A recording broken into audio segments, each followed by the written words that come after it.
بسم اللہ الرحمن الرحیم۔ السلام علیکم۔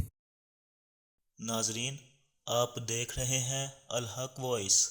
آج کی ویڈیو میں ہم آپ کو احادیث مبارکہ کی روشنی میں غسل کا صحیح طریقہ سمجھائیں گے۔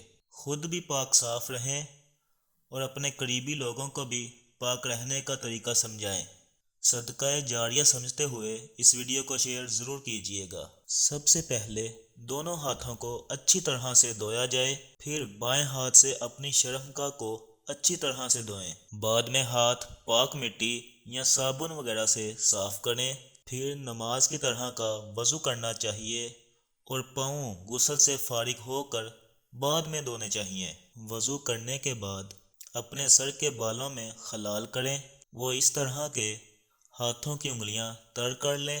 دائیں ہاتھ سے سر کی دائیں جانب اور بائیں ہاتھ سے سر کی بائیں جانب بالوں میں انگلیاں پھیریں اور بالوں کی جڑوں کو نہایت عمدہ طریقے سے تر کریں۔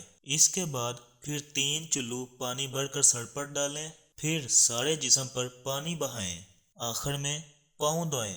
غسل دائیں جانب سے شروع کریں۔ عورت نے اگر بالوں کو مینڈیوں کی صورت میں باندھا ہوا ہو تو غسل جنابت، غسل حیض کے لیے انہیں کھولنا ضروری نہیں، مستحب ہے۔ صرف اتنا بھی کافی ہے کہ عورت اپنے سر پر 3 چلو پانی ڈال لے، چھپ کر اور سطر ڈھانپ کر غسل کریں۔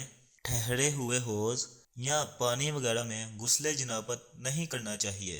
اور ناظرین گرامی، غسل جنابت میں جتنا ہو سکے اتنی جلدی کرنی چاہیے۔ اسے جتنا جلدی ہو سکے کر لینا چاہیے۔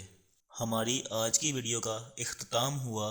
ملیں گے ایک اور ایمان افروز ویڈیو کے ساتھ، تب تک کے لیے اللہ حافظ۔